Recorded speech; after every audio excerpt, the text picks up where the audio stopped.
200 experts de la culture à votre écoute dans vos magasins Leclerc-Breton.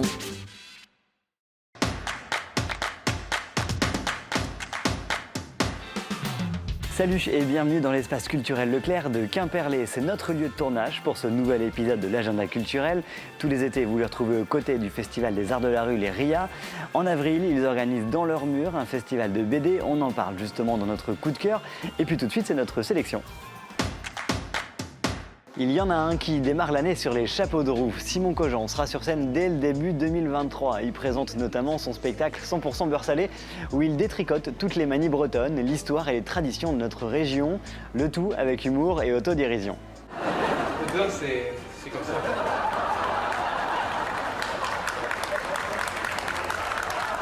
Comme le beurre qui est au sel. Mais ta volonté, ça fait le qui passe comme un pignement.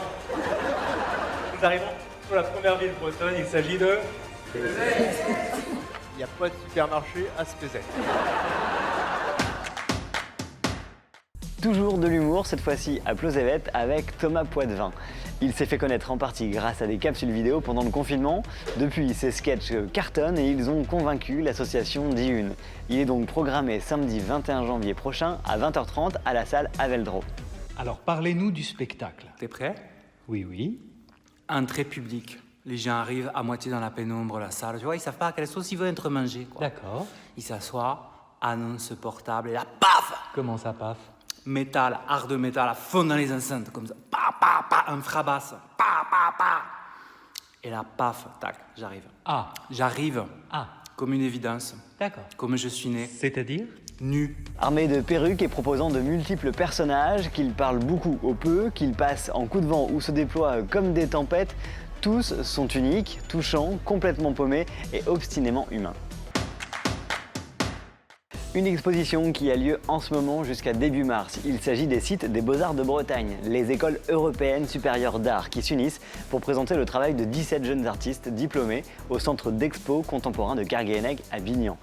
Where do we go from here? Où allons-nous à partir d'ici? Qu'allons-nous faire maintenant? Porte-voix de la perception du paysage par la jeune génération, l'exposition souhaite montrer les regards que les jeunes artistes posent sur la société, l'environnement, les ressources et interroger ainsi le spectateur sur ces questions. C'est jusqu'au 5 mars, c'est gratuit et le lieu autant que l'expo valent le coup. Un spectacle pour toute la famille cette fois-ci, comme le vent dans les voiles. C'est une invitation au voyage poétique, dansé. À travers une chorégraphie ludique et incitative, c'est tout notre rapport au monde et à nous-mêmes qui est réinventé. Par le jeu et le mouvement, ce sont les enfants qui font naître la danse. Nathalie Licastro est danseuse et sophrologue, alors son interprétation prend un sens tout particulier.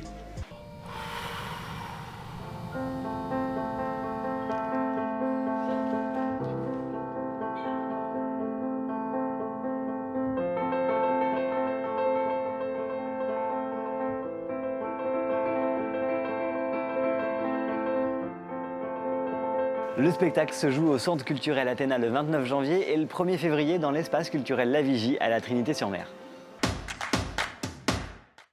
Proposé en 1h40, une interprétation du roman Le Comte de Monte Cristo. C'est le pari un peu fou de la compagnie Volige. Elle revisite avec une certaine liberté et légèreté l'œuvre d'Alexandre Dumas. Sur scène, ils sont 3 et ça donne ça. Il a tenté de s'échapper. Moi, je suis Faria. Mais ici, on m'appelle le fou. Dantès dort au pied de la grotte. Une nuit comme un homme n'en fait jamais que 2 ou 3 dans sa vie. Si vous avez lu le livre, c'est une belle façon de se replonger dedans. Sinon, c'est l'occasion de découvrir cette œuvre. Sur scène, ça joue le 9 février prochain à 14h et à 20h à Morlaix. Et pour finir, un festival très original, dans une piscine vide. Ça se passe à la piscine Foch de Brest et c'est pendant la grande vidange, 2 jours de fête organisés par Acoustic Attack, dans les bassins vides avec une programmation toujours très sympathique. Vous retrouvez par exemple Forme ou Macadam Crocodile.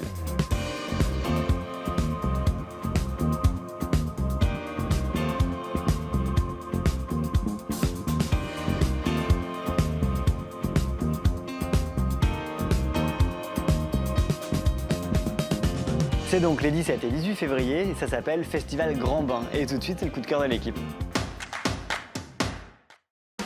Mon coup de cœur est L'homme à la tête de lion de Xavier Coste aux éditions Sarbacane.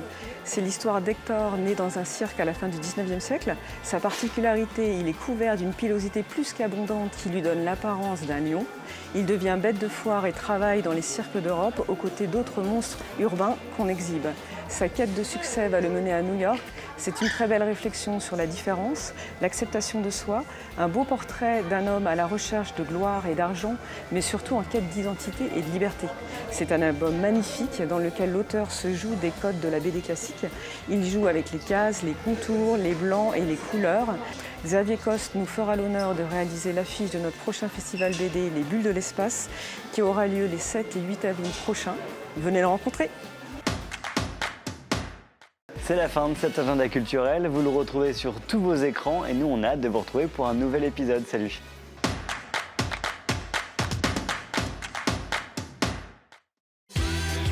Des 200 experts de la culture à votre écoute dans vos magasins Leclerc Breton.